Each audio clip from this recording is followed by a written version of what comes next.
Most of us grow up thinking that loneliness is this problem, right? It's a void we're supposed to fill as fast as we possibly can, a feeling to run away from. But the perspective we're digging into today, which is really championed by the community over at LPot, asks us to do something kind of radical. To just stop running. What if it's not a dead end, but actually a doorway? I mean, what if instead of being a sign that something's wrong with us, it's an invitation to become truly, authentically free? Now that's the core question we're going to unpack in this explainer. So here's how we're going to do it. First, we'll talk about that old story, the fear of being alone. Then we'll get to the turning point, that moment where everything starts to shift. We'll walk through a pretty practical path to freedom, explore what that liberation actually feels like, and then we'll wrap it all up with a final, powerful thought.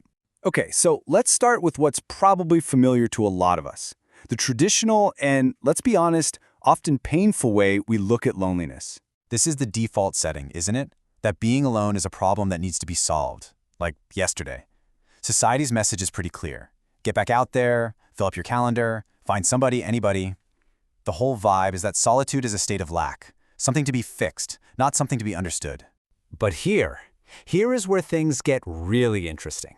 This is all about that pivotal moment when that entire story can just flip on its head, turning what felt like a cage into this wide-open field of possibility. This quote, "This is the absolute heart of the entire idea. Think about it. Real freedom isn't about having a million friends or a packed schedule. It's about not being controlled by the fear of your own solitude.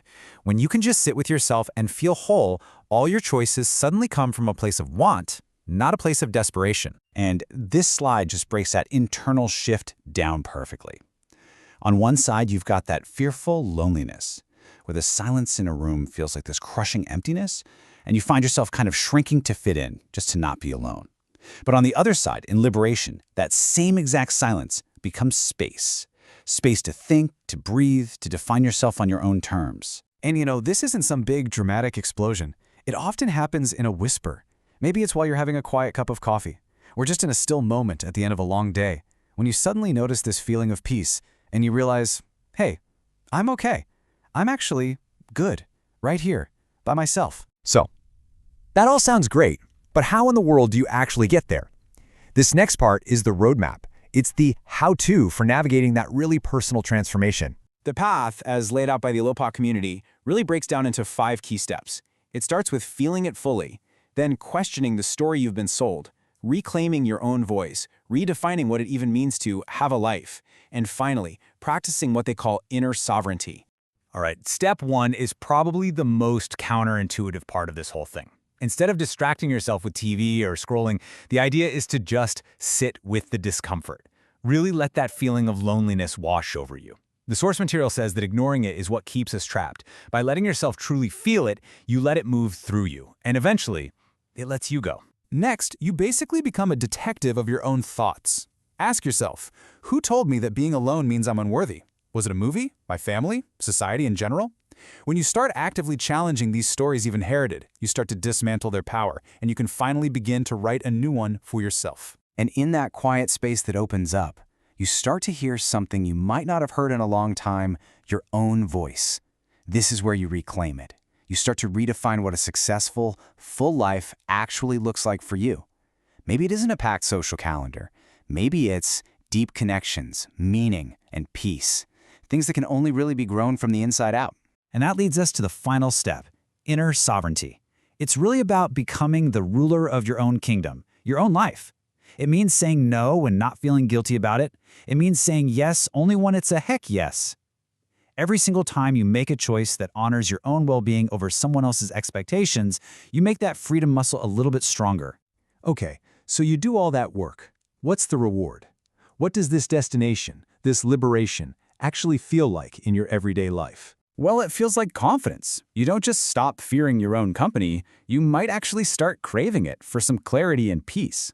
It feels like emotional independence, where you're no longer looking for someone else to fill your cup.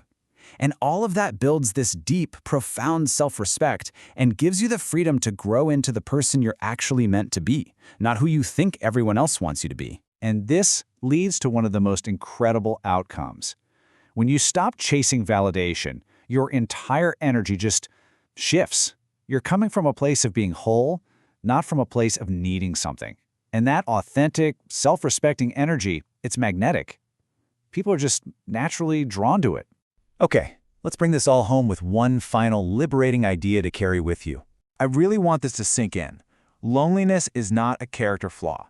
It does not mean you are broken, or that you're failing, or that you're somehow behind in life. It's a human experience. That's it. In fact, the whole perspective from LPot asks us to just reframe it completely. What if you saw it not as some final judgment on your life, but as a threshold, a sign that you are on the verge of a huge personal transformation, of becoming a version of yourself that is more free, wiser, and more grounded than you've ever been? And the real takeaway here is this. You don't need anyone to rescue you from your solitude. You have everything you need to transform it.